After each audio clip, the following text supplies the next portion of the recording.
Örgü Dediniz kanalımdan dünyadaki tüm dostlara selamlar, sevgiler, saygılar.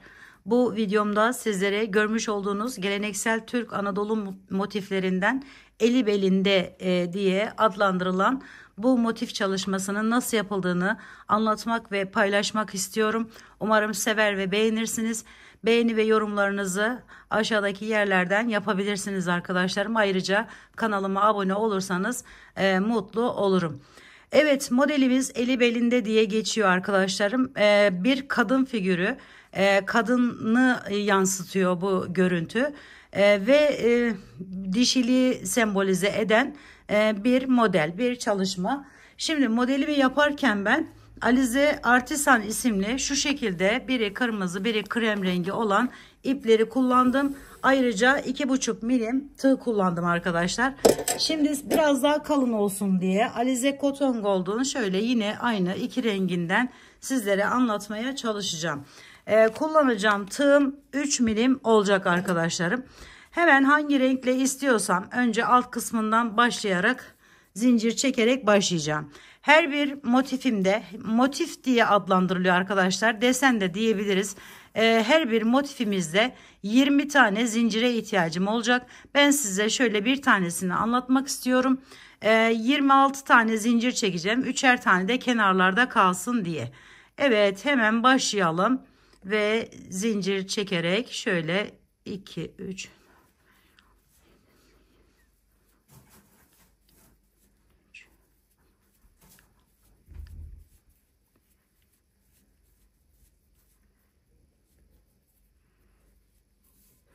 Evet, 26 tane zincir çektim arkadaşlarım.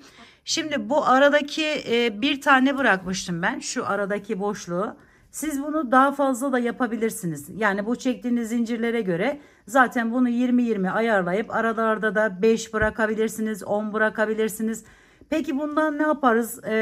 Biraz da ondan bahsedeyim. Çantalardan hırkaların alt kısımlarını arkadaşlarım varana kadar, kırlentlere varana kadar üst üste yapabilirsiniz. Ya da üstünü sade bir şekilde devam ettirebilirsiniz. O şekilde yapın derim. Şöyle bakın, arkası da bu şekilde gözüküyor. Bazen unutabiliyorum arka kısmını göstermeyi. Onu da unutmadan hemen göstermek istedim. Evet, şimdi zincir çektikten sonra biraz mozaik, biraz böyle düz bir örgü ön tarafta çalışmamızı yapacağız. Hepsinin içerisinden bir tane ilmek çıkartıp sık iğneler ile diğer tarafa kadar geçiyorum.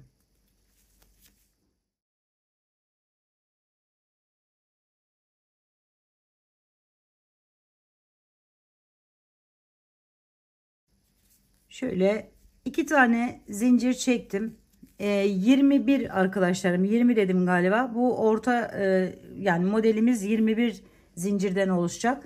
Şimdi şöyle hemen devam edelim. Diğer rengimi alıyorum.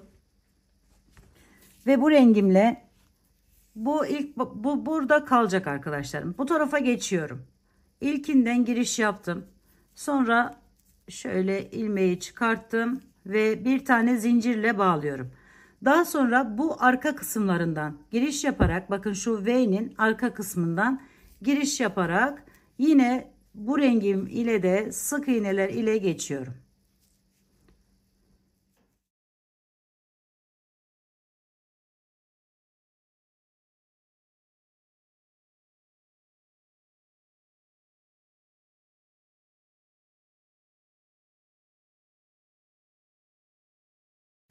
Evet, onu da bitirdim. En sonu da yaptıktan sonra sık iğnemi iki zincir çektim. Şöyle ipimi biraz uzatıp bırakıyorum. Daha sonra bu ipimi alıyorum alttan. Burada 2 zincir çekmiştim. Üzerine alıyorum ve buradan giriş yaparak tam orta yerine geleceğim arkadaşlarım. Bu tekli olduğu için bunu sayıyla yapacağınızdan 10 tane bir tarafında, 10 tane bir tarafında, tam ortada bir tanesini renklendireceğiz. Yani boş geçeceğiz. Şimdi ikili trabzanlar yaparak geliyorum. Şöyle 13 tane falan tam ortaya denk geliyor. Şöyle 3. Bakın şuralardan giriş yaparak o bıraktığımız diğer tarafından giriş yaparak ikili trabzanlar yapıyorum ve ortaya geleceğim arkadaşlar.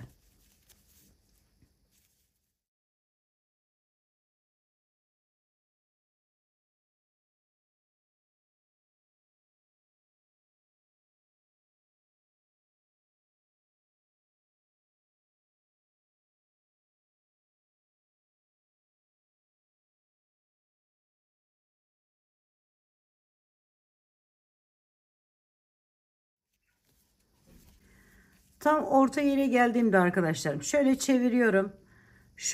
Bu defa bu iki sık iğnemin hemen arka tarafından giriş yapıyorum. Bu şekilde ve buraya bir tane sık iğne yapıyorum. Sonra yine devam ediyorum ve bakın bunun için yer bırakmış oluyorum bir tane sık iğne yaparak. Alttan bir tanesini atlayıp devam ediyorum. Diğerlerini de ikili trabzan şeklinde bitiriyorum ve diğer ipime geçiyorum. Şimdi bu ikili trabzanlarımızı yapalım. 26 zincir çektiğim için 12 tane bir tarafında kalacak. 12 tane bir tarafında kalacak arkadaşlar.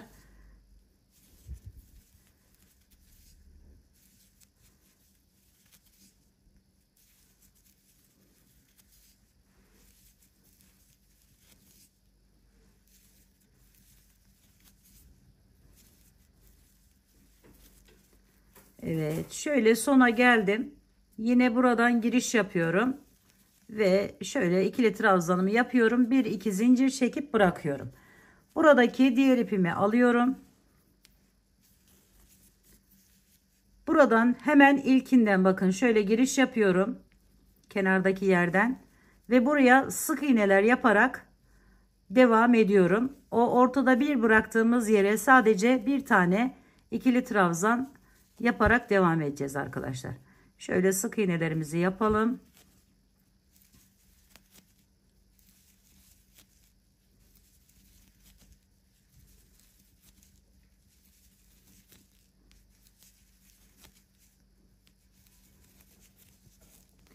Şimdi buraya geldik. Üzerine aldım. Aşağıya iniyorum. Bu sık iğnemin üzerinden giriş yaptım. Bir tane ikili trabzan yapıyorum.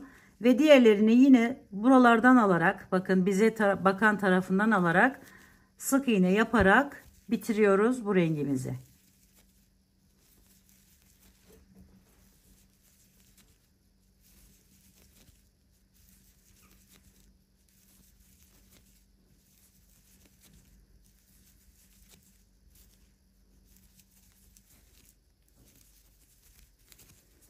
Yine iki zincir çekip bırakıyorum ve hemen diğer rengimi alıyorum.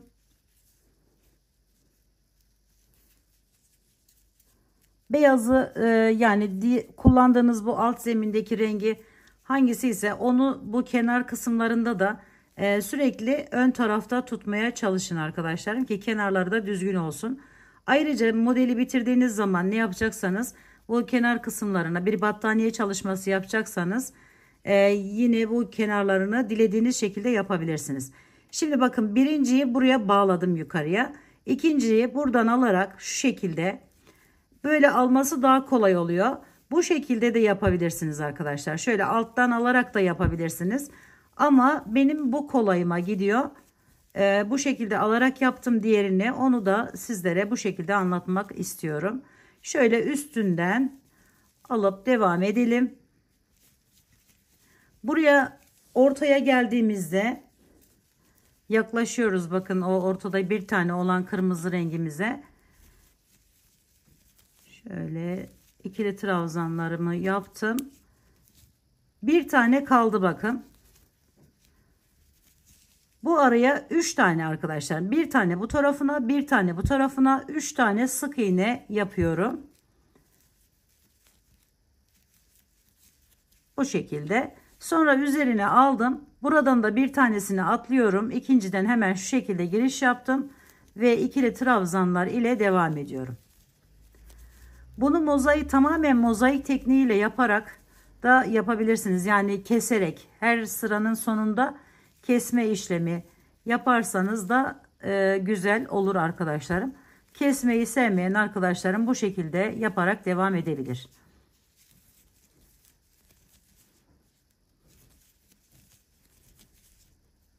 Sıra sonunda bakın bu son yerden aldıktan sonra şurada çektiğimiz 2 tane zincirimiz var. Buradan giriş yapıyoruz. Ve buraya bir tane ikili trabzanımızı yine yapıyoruz. Sonra bir iki zincir çektik ve bıraktık. Hemen diğer rengimi alıyorum alttan.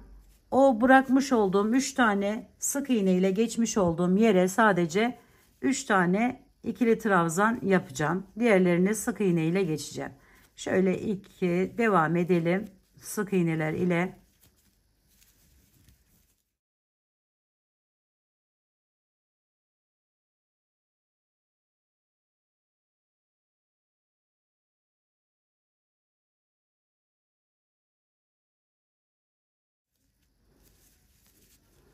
Evet, bunu yaptıktan sonra şu ipimiz dolaşmasın. 3 tane bu bıraktığım boşluğa şöyle yaparak ikili trabzan yapıyorum. 1 2 ve 3. Bu şekilde devam edeceğim arkadaşlar. Sonrasında sık iğneler ile devam ediyorum ve diğer rengime geçiyorum.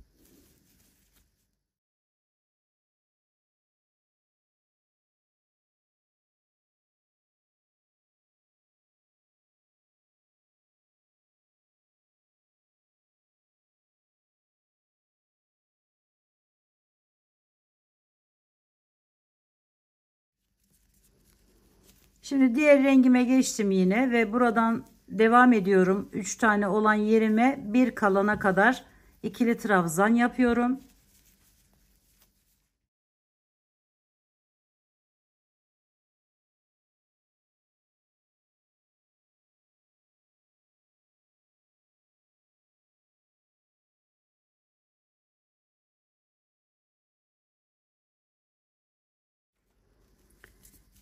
Bu 3 olan yerin sayısını 5'e çıkartacağım için bakın şunun üzerine hemen bir tane yani 5 tane sık iğne ile devam ediyorum burayı. 1 2 3 şöyle 4 ve 5. Bakın şu şekilde gözüküyor. Şimdi aşağıdan birini atladım. İkili trabzanlar yaparak bitiriyorum bu rengimi. Diğer rengim ile de yine sık iğnelerle gelip o 5 tane bıraktığımız yere 5 tane ikili trabzan yaparak devam edeceğiz arkadaşlar.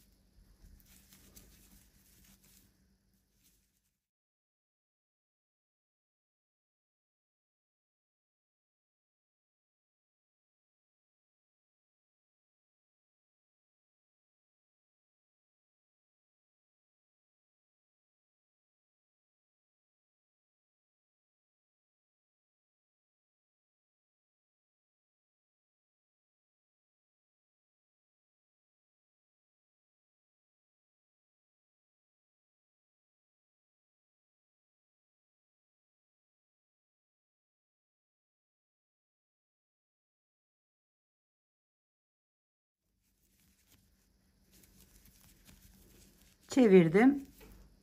5 tane ikili trabzan yapıyorum.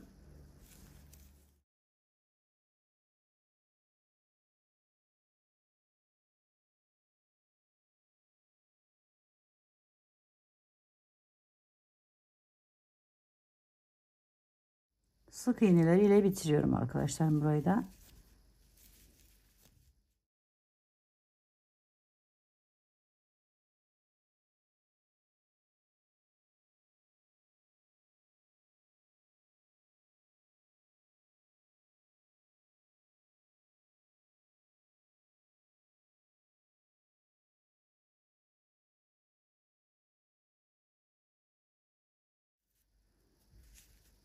Yine ikili trabzanlar yaparak geliyorum.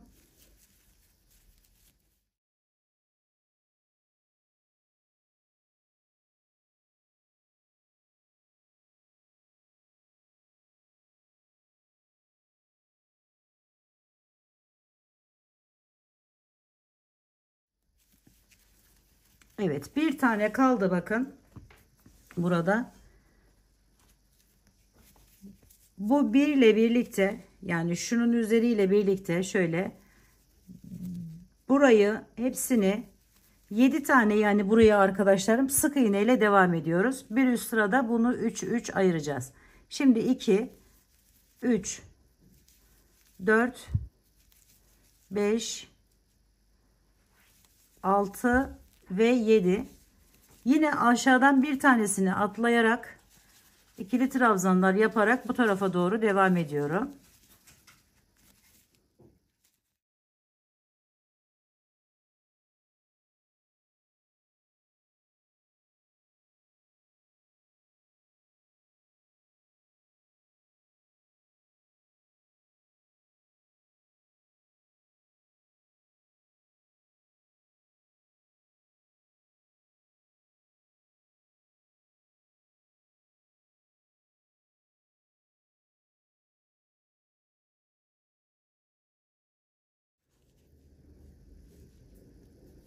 Diğer rengime geçtim. Şimdi sık iğnelerle yine devam ediyorum burayı.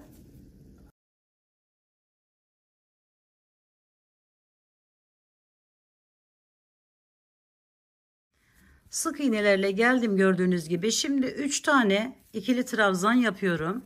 1 2 ve 3. Ortadakine arkadaşlarım 7 taneydi burada. Ortadakine bir tane sık iğne yaptım. Tekrar 3 tane ikili trabzan ile devam ediyorum.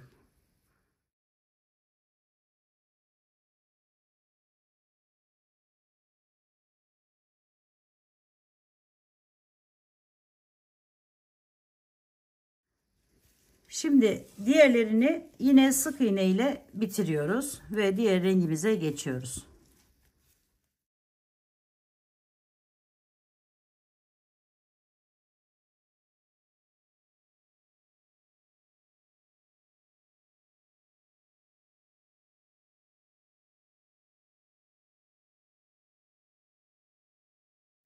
Diğer renk ipime geçtikten sonra yine ikili trabzanlar ile bir kalana kadar devam ettiriyorum.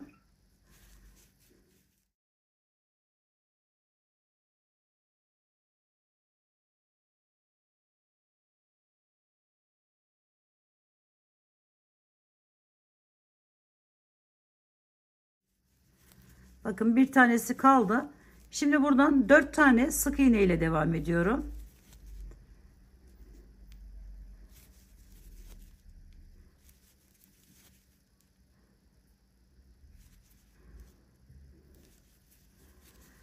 Dört sık iğneden sonra üzerine alıp bir tane ikili trabzan tam ortaya, sonra 4 tane sık iğne ile tekrar devam ediyorum.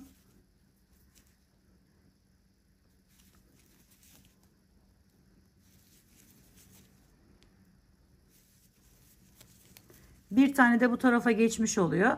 Diğerlerini ikili trabzan yaparak bu sırayı da tamamlıyorum.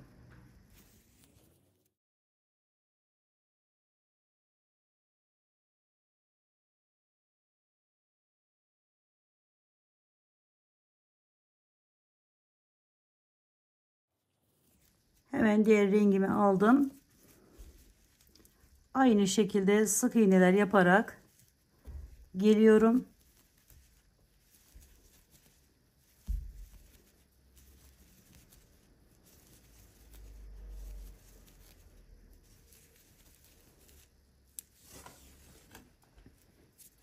Şimdi buraya arkadaşlarım bir tanesini bu tarafa aktarmıştık. 3 tane yine ikili trabzan yapıyorum önce. 1 2 ve 3 ve bu ortadaki beyaz sayısını 3'e çıkartacağım için ikili trabzan beyaz sayısını 1 2 3 tane sık iğne yapıyorum buraya. Sonra üzerine alıp yine 3 tane şöyle şuradan bakın birini daha atladım buradan. 3 tane ikili trabzan ile devam ediyorum. Sık iğne ile bitiriyorum.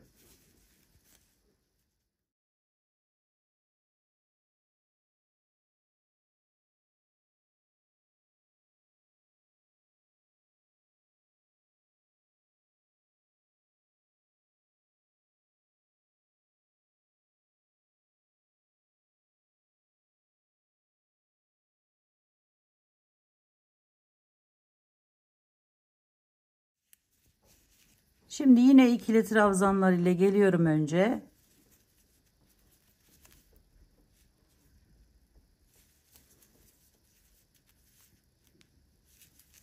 Yine bir tane kalacak arkadaşlarım ortada. Yani yanında diğer renk ikili trabzanlarımın. Evet bakın şöyle. Şimdi buradan 4 tane yine sık iğne yapıyorum.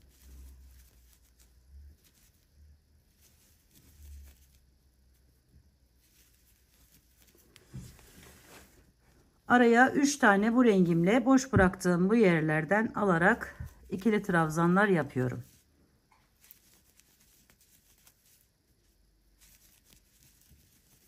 Sonra yine 4 tane sık iğne.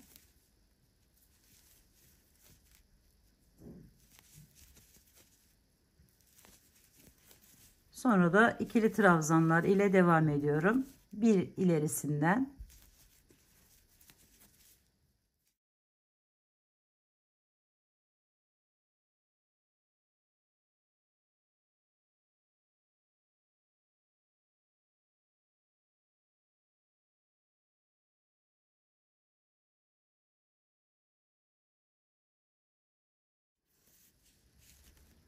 Hemen öbür rengime geçtim şu şekilde. Önce sık iğneler yapıyoruz.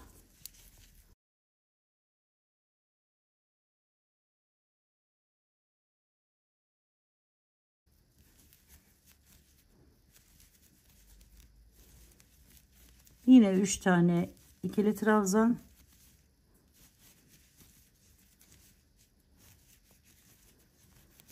Araya 5 tane sık iğne ile devam ediyorum.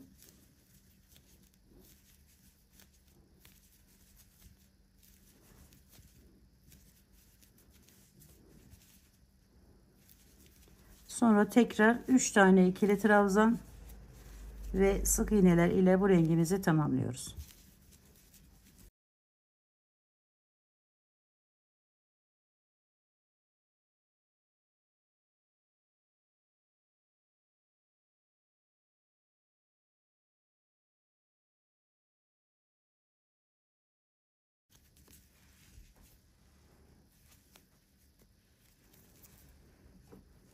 Diğer rengime geçtim. İkili trabzanlar ile bu defa tam yanına kadar devam edeceğim arkadaşlarım. Şöyle artık artırmayı, kenarlara doğru açmayı bırakacağız bu sırada ve kapatma işlemine geçeceğiz bu yaptığımız yerin. Evet, şimdi bakın bu üçünün üzerine yine 3 tane, pardon, 4 tane yan yana sık iğne yapıyorum.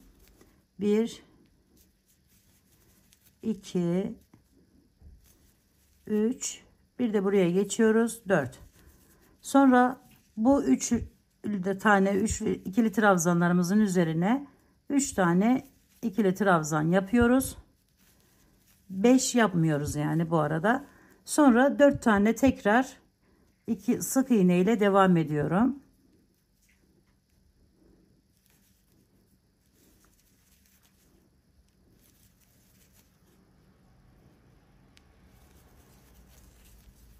Tekrar ikili trabzanlar yaparak bitiriyorum bu sırayı.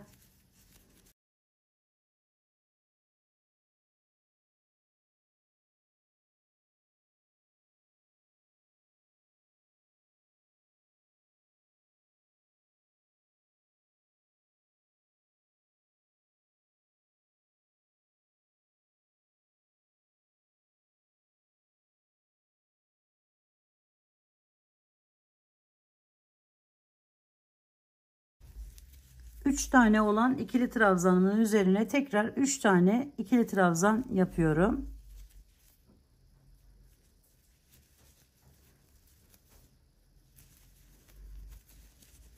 Sonra araya yine 5 tane sık iğne ile devam ediyorum.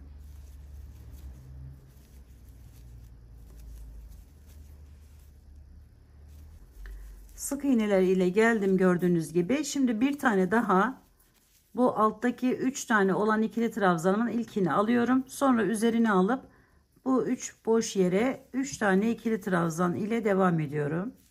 1 2 ve 3. Sonra yine 3 tane sık iğne, 1 2 3. Sonra çevirdim, tekrar bakın buradan alarak 3 tane ikili trabzan yapıyorum. 1 2 ve 3. Sık iğneler ile bitiriyorum arkadaşlarım devamını.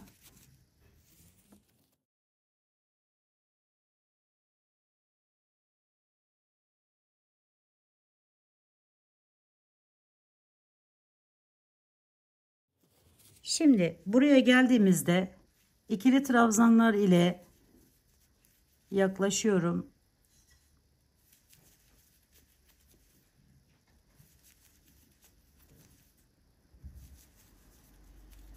Şurayı başlayacağız arkadaşlarım. Şu el kısmını. Buraya gelirken hemen şöyle aldım bunu da. Araya bir iki tane kalana kadar, yani birisi burada olacak, birisi burada olacak. Bir tane daha yapıyorum. Şöyle 3 tane yerden birincisine hemen şöyle bir tane sık iğne yaptım. Sonra bir bunun üzerine bir, iki, bir de bu bıraktığımız yere bu şekilde ikili trabzan yapıyorum. Sonra yine 4 tane sık iğne ile devam ediyorum. 1, 2, 3 ve 4. Sonra bu 3 tanenin tam ortasındakine bir tane ikili trabzan yapıyorum. Yine 4 tane sık iğne ile devam ediyorum. 1, 2, 3, 4. Sonra 2 tane ikili trabzan yapıyorum. 1, 2. Üçüncüye geldiğimde bir tane sık iğne yapıyorum. Şu şekilde. Sonra yine alttan birini atlayıp diğerinden devam ederek ikili trabzanlar yaparak burayı da bitiriyoruz.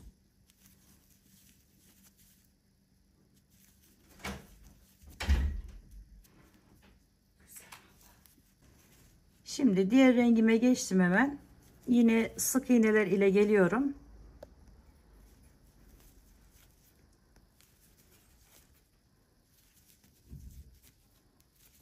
Evet, buraya geldiğimizde buraya bir tane ikili trabzan yapıyorum ve şu kısmını başlamış oluyorum arkadaşlarım böylelikle. Şimdi bir tane ikili trabzandan sonra 1, 2, 3 tane sık iğne yaptım. Üzerine alıyorum. Buraya da 3 tane ikili trabzanla devam ediyorum.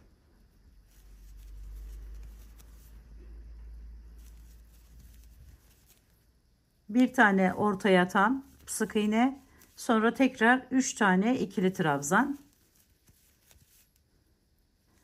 sonra 3 tane yine sık iğne, 1, 2, 3. Sonra bakın buraya bir tane ikili trabzan yapıyorum ve sık iğneler ile bu rengimi tamamlıyorum.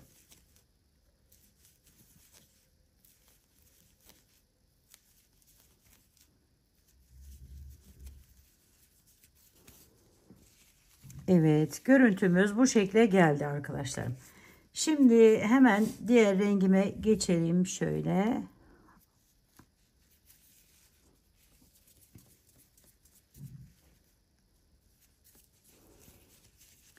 Buradaki bir tane olan ikili trabzanıma kadar diğer renkle hemen onun yanına bir kalana kadar devam edeceğim. İkili trabzanlar ile bu şekilde. Bir tane kaldı bakın. Hemen çevirdim. Buraya bir tane, 3 tane sık iğne ile devam ediyorum. 2 ve 3. Sonra bakın şöyle bir görüntü elde ettim. Bir tane de bunun üzerine geçtiğim için 2 tane buraya ikili trabzan yapıyorum. Bir de buraya 2. Bu aradaki 5 tane pardon 3, 6, 7 tane yeri sık iğne ile geçiyorum.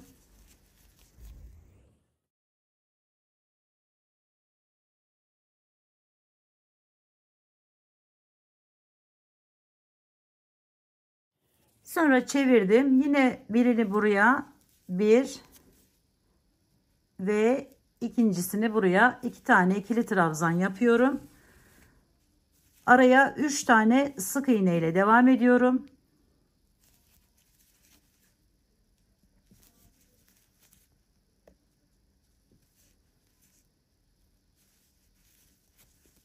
Sonra tekrar ön tarafa geçip şöyle ikili trabzanlarımı yaparak bitiriyorum.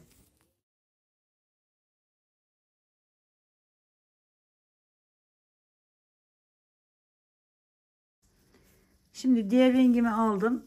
Yine aynı şekilde sık iğneler ile geliyorum.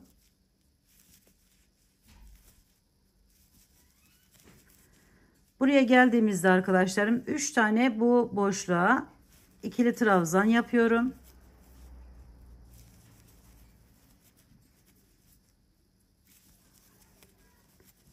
Sonra sık iğneler ile devam ediyorum. 1 2 3 tane üzerine alıp burada 7 tane sık iğnemle geçtiğim yerim vardır. 5 tane ikili trabzan yapıyorum. Buraya 2 3 4 ve 5. Sonra yine 3 tane sık iğne ile devam ediyorum. 1 2 3 ve aldım, yine bu boşluğa 3 tane ikili trabzan yapıyorum.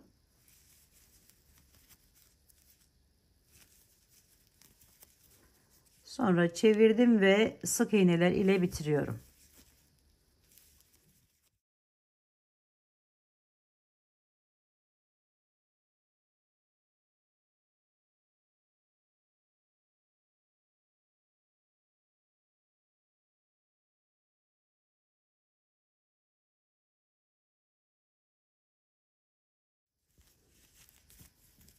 Yine diğer rengime geçtim ve ikili trabzanlar yaparak bir kalan yere kadar devam edeceğim arkadaşlar.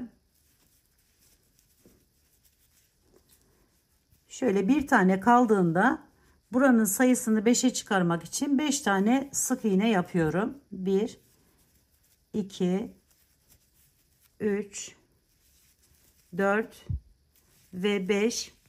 Sonra 2 tane ikili trabzan yapıyorum. 1 ve 2. Sonra bu araya hepsini sık iğne ile geçiyorum, 5 tane.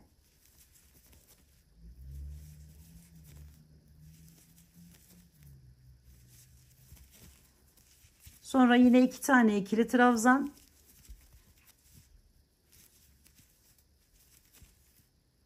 Yine buradan 5 tane sık iğne.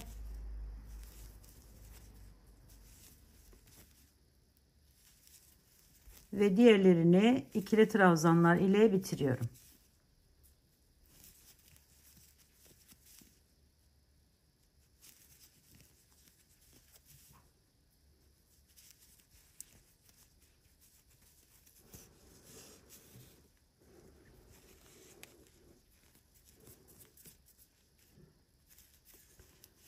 Şimdi bu rengime geçtim. 5 tane bıraktığım yere 5 tane ikili trabzan yapıyorum.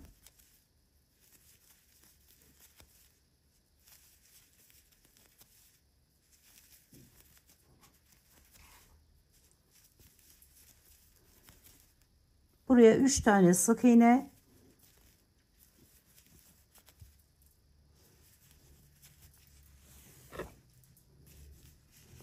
Sonra 3 tane ikili trabzan.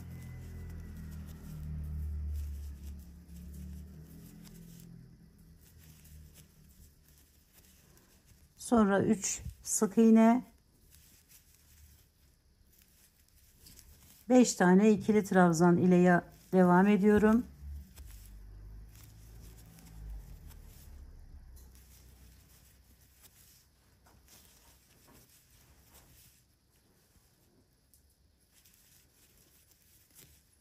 Sık iğneler ile bitiriyorum.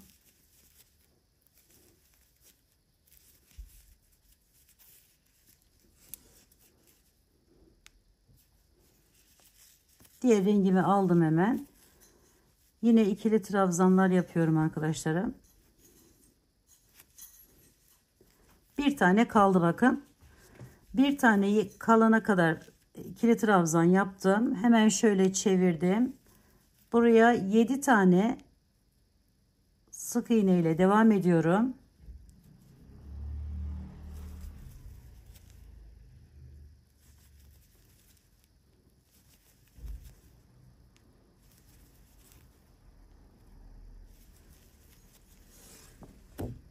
Bu arada 2 tane ikili trabzan, 7 sık iğneden sonra 3 tane sık iğne,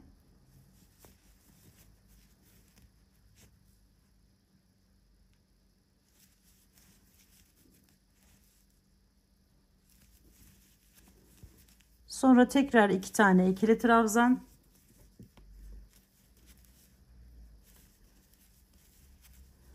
Sonra yine 7 sık iğne.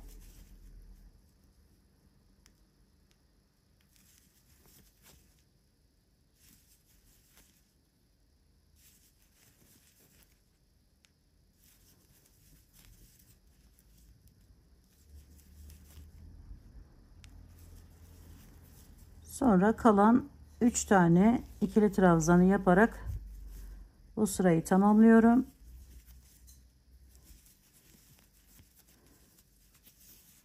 Diğer rengime geçiyorum hemen.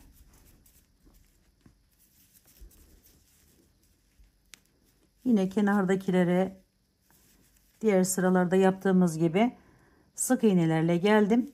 Şimdi arkadaşlarım buraya geçiyoruz. Şöyle 2 tane ikili trabzan yapıyorum. 1 2. Aradaki bu yeri bunun üzerine bir tane kalana kadar sık iğne ile devam ediyorum. Burayı arkadaşlarım bu 3 tane ikili trabzanımın üzerine kadar sık iğne ile devam ettim şöyle ve üzerine alıp bu 3 tanenin üzerine 3 tane ikili trabzan yapıyorum bu sırada. Burası boyun kısmı oluyor. Yani şurası. Şimdi 2'yi yaptık. Bu da 3. Son 2 kalana kadar yine sık iğnelerle devam ediyorum.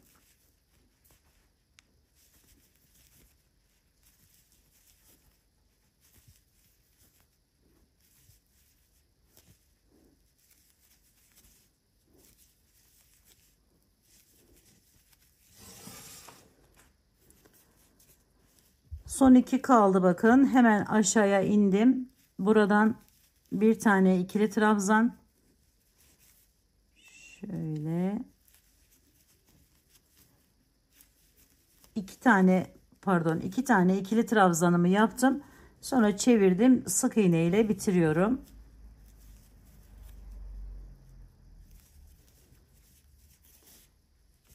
Ve diğer rengime geçiyorum.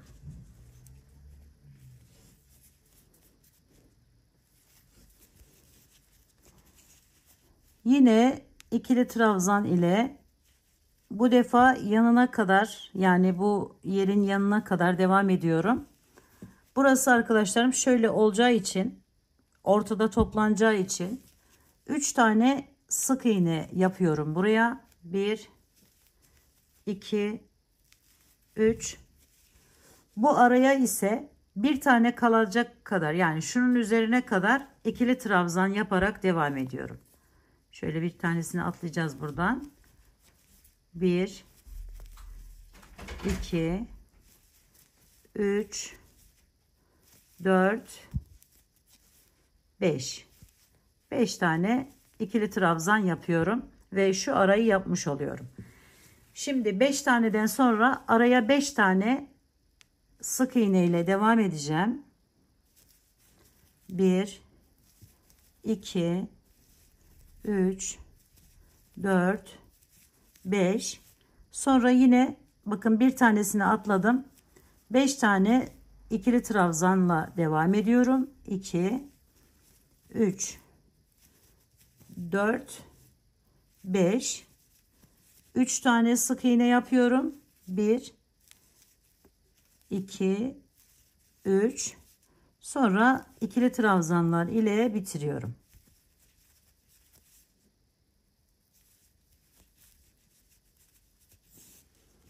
Evet, görüntümüz bu şekle geldi. Şimdi diğer rengimizi alalım hemen. Yine sık iğne ile geliyorum. Bir tanesini geçtim bakın. Buraya 2 tane ikili trabzan yapıyorum. Kolu arkadaşlarım burası da. 5 tane sık iğne ile devam edip 5 tane ikili trabzan yaparak devam edeceğiz. Şöyle önce sık iğnelerimizi yaptık 5 tane. Sonra bu bıraktığımız boşluğa 5 tane ikili trabzan yapıyoruz.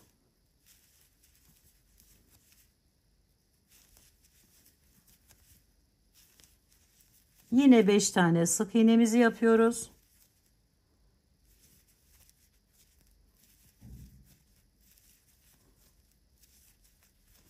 2 tane ikili trabzanımızı yapıyoruz ve sık iğneler ile bitiriyoruz.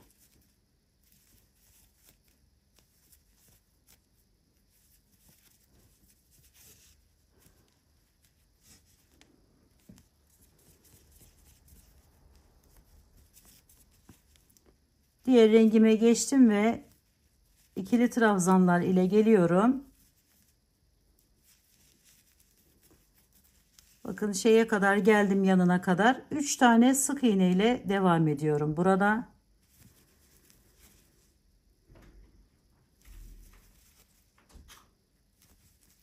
Sonra arkadaşlarım, bu 5 tane olan ikili trabzanlarımın üzerine 3 tane ikili trabzan yapıyorum. 1 2 ve 3. Sonra tekrar buradan 7 tane sık iğne ile devam ediyorum. Tam bu orta kısmı arkadaşlarım, şurası. 7 sık iğne yapıyorum buraya. 1 2 3 4 5 6 ve 7. Şöyle çevirdim. Yine 3 tane bu beşlinin üzerine bu rengimin ikili trabzanla devam ediyorum. 2 ve 3. 3 tane sık iğnemi yapıyorum.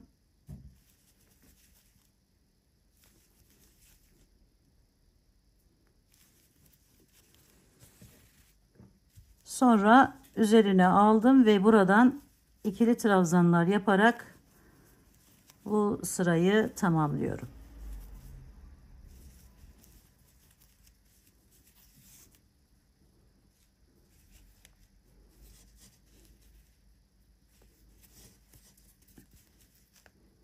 Diğer rengim ile diğerinde sık iğne yaptığım yerlere ikili trabzan yaptığım yerlere sık iğne ile geçiyorum şimdi. Şimdi sık iğnelerimi yaptım, geldim. Buradan yine bir tanesinin üzerine şöyle sık iğnemi yapıyorum önce. Sonra 2 tane ikili trabzan yapıyorum. 1 2.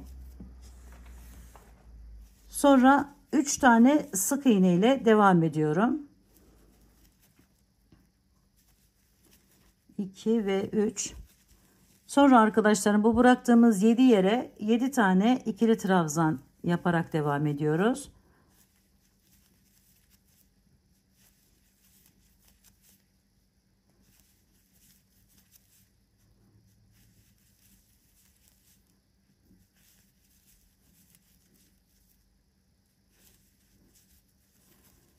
Üç tane sık iğnemizi yapıyoruz.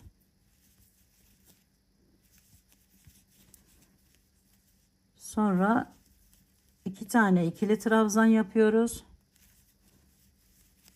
ve sık iğneler ile bitiriyoruz.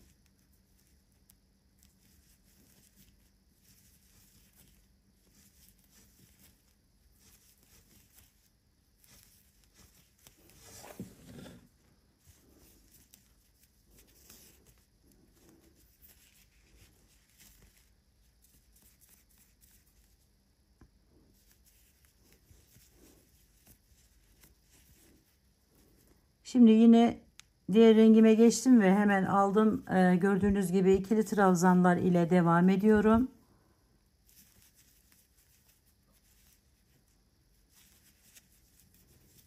Yine 3 tane sık iğnemi yapıyorum arkadaşlar, bu tarafa doğru. 2 ve 3. Sonra araya bir tane, tam bu ortaya ikili trabzan yapıyorum. Buranın sayısını da 9'a çıkartıyorum. 1 2 3 4 5 6 7 8 9. Yine ortaya bir tane ikili trabzan yapıyorum. 3 tane sık iğne yapıyorum. İkili trabzanlar ile bitiriyorum.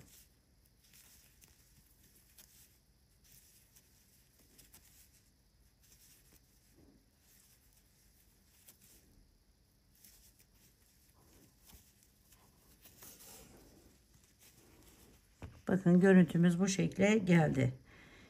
Şimdi bu rengimi alıp hemen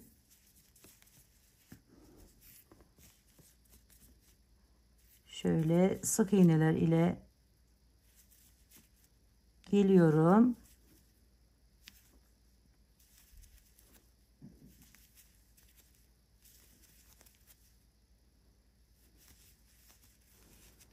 Sonra yine buraya 2 tane ikili trabzanımı yapıyorum.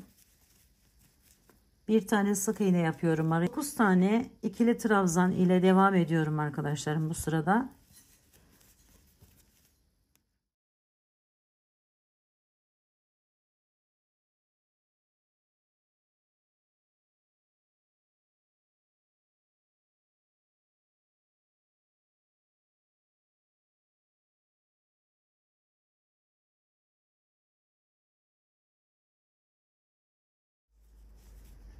Evet, 9 tane ikili trabzandan sonra bir tane sık iğne, 2 tane ikili trabzan ve diğerlerini sık iğne ile tamamlıyorum.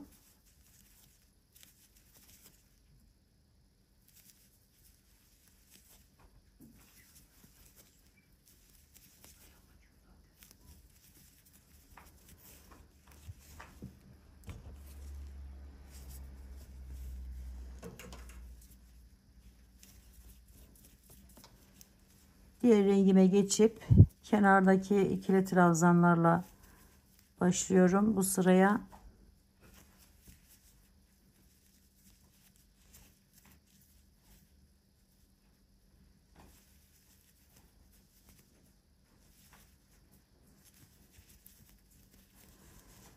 Bu arayı arkadaşlarım buraya kadar hepsini sık iğne ile geçiyorum bu sırada.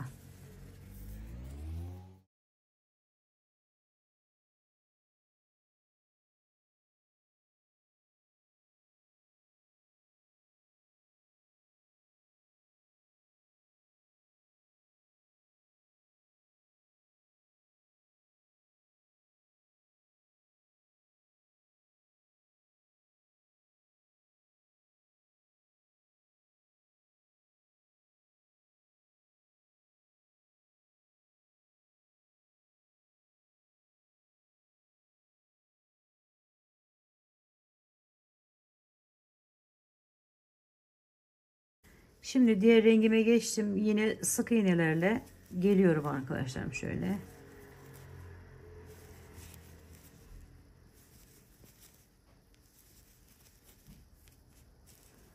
Buraya geldiğimizde bir tanesinin üzerine yine sık iğne yapıyoruz. Kaydırma yapacağımız için şöyle aldım. Buradan normalde 13 tane yerim var arkadaşlar. Bu 13'ü tam ortadakine bir tane sık iğne yapacağız. 6 tane önce buraya ikili trabzan yapalım. Şöyle 1, 2, 3, 4, 5, 6. Sonra bir tane tam ortaya sık iğne yapıyorum. Şurayı başlamış oluyorum. Böylelikle sonra 6 tane ikili trabzan ile devam ediyorum.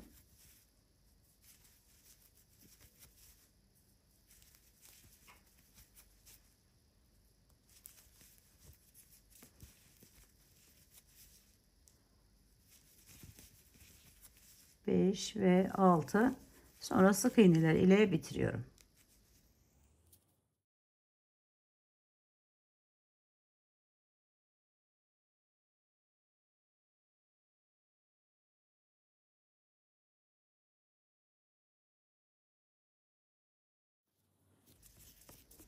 Diğer rengimi aldım ve hemen ikili trabzanlar ile geliyorum.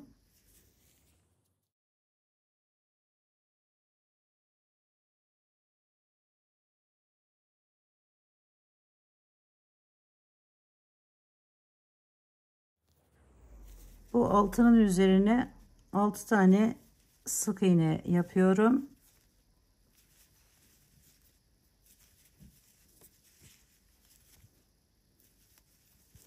Sonra ortada bıraktığımız yere bir tane ikili trabzan, 6 sık iğne, devam ediyorum yine.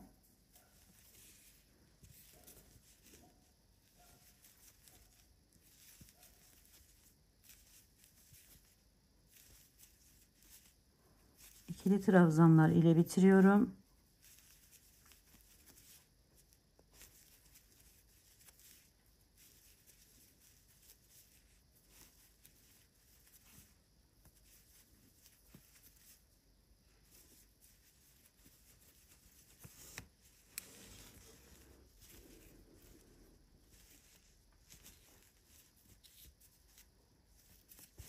Diğer rengime geçtim ve sık iğneler ile devam ediyorum.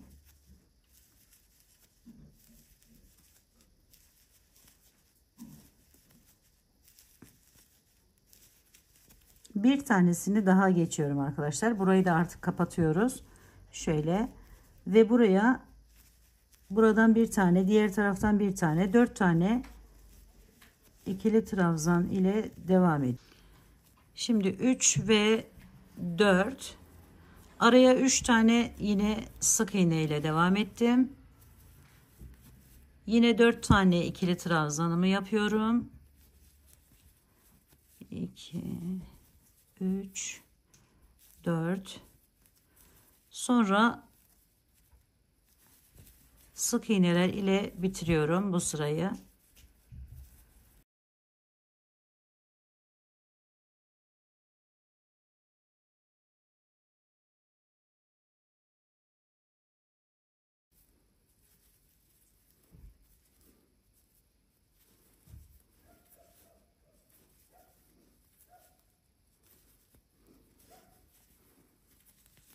Sonra 4 tane sık iğne yapıyorum.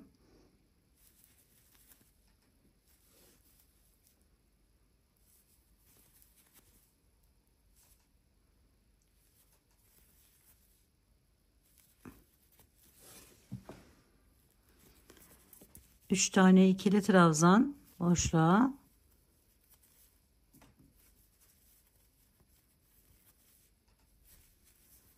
Dört sık iğne.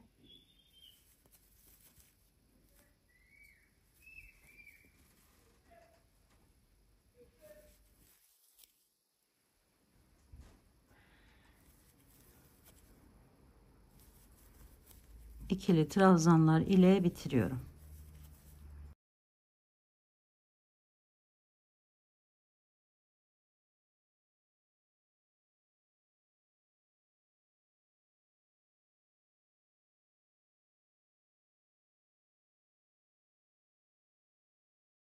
Şimdi diğer rengime geçtim ve sık iğneler ile gelerek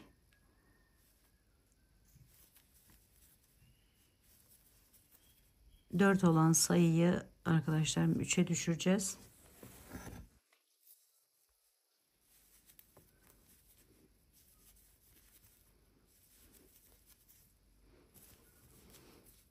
Şimdi bir tane yine buradan şöyle kaydırma yapıyorum.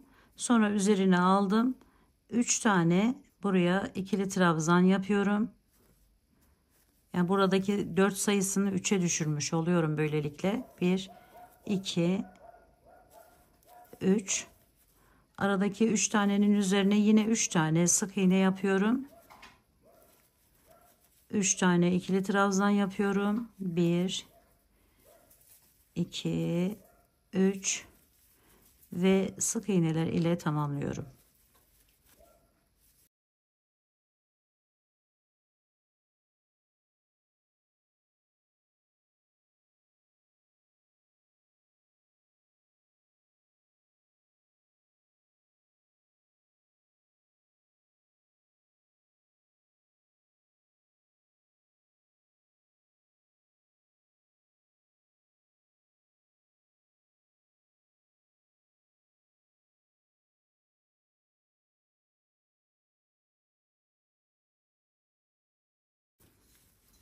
Şimdi buraya geldiğimde 4 tane sık iğne yapıyorum.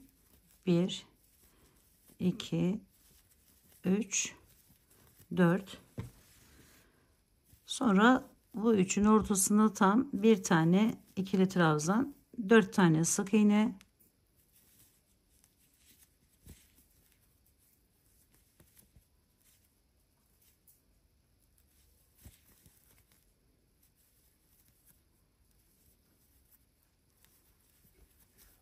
sonra tekrar ikili trabzanlar yaparak bitiriyorum.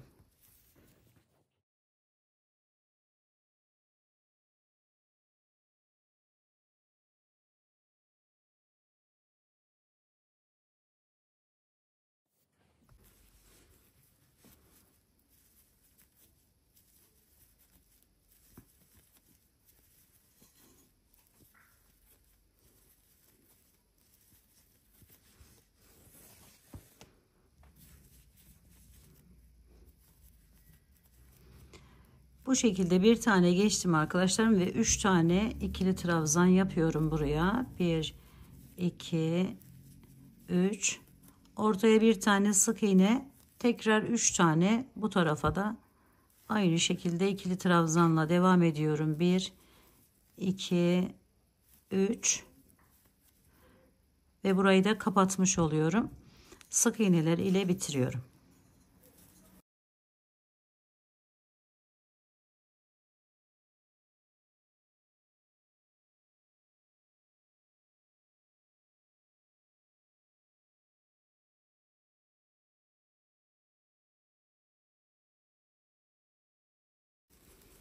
Şimdi bu boşluğa, yani şu yere 7 tane sık iğne ile tamamlıyorum.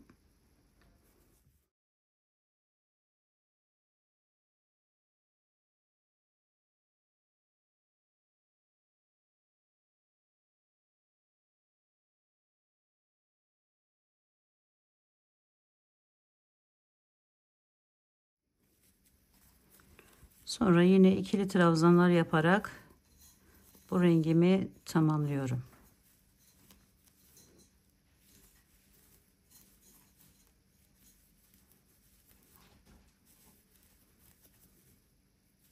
Şimdi diğer rengime geçtim. Sık iğnelerle geldim buraya kadar. Bu 7 olan yerden bir tane alıyorum arkadaşlarım. Şöyle sık iğne yapıyorum. Buraya 5 tane ikili trabzan yaparak devam ediyorum. 1 2 3 4 ve 5. Sonra yine sık iğneler ile bu sırayı da tamamlıyorum. Yani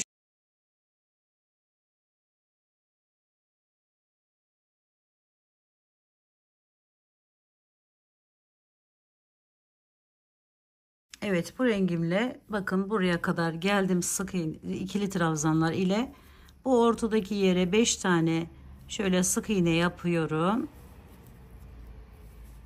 Sonra yine ikili trabzanlar ile bu sırayı tamamlıyorum.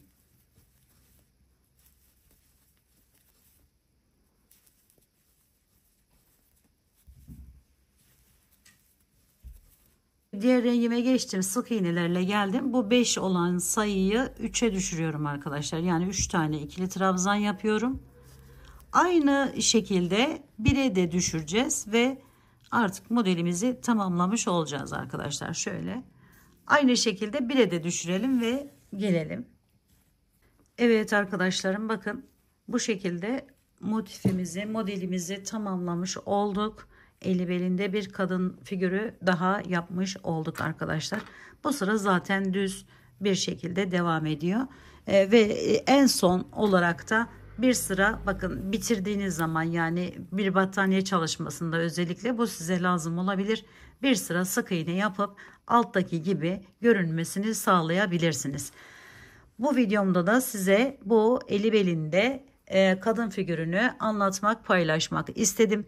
Umarım sevmiş ve beğenmişsinizdir. Şunu da söylemeden geçmek istemiyorum arkadaşlarım. Eğer Alize Cotton Gold ya da Alize Super Wash isimli Artisan isimli ipleri kullanacaksanız yaptıktan sonra projenizi ütü yapın derim. Bakın çok güzel duruyor şöyle ütü yapılınca. Evet arkadaşlarım, bir videonun daha sonuna gelmiş bulunmaktayız. Umarım sizler de az önce de söylediğim gibi sevmiş ve beğenmişsinizdir. Yapacak olan arkadaşlarıma şimdiden kolaylıklar diliyorum. Örgümü dediniz, kanalıma abone olmayı, beğenmeyi, yorum yapmayı, paylaşımda bulunmayı unutmazsanız çok mutlu olurum. Bir dahaki en farklı, en değişik örgü model ve tasarımlarında görüşmek üzere. Hoşça kalın, sağlıkla kalın, Allah'a emanet olun arkadaşlar.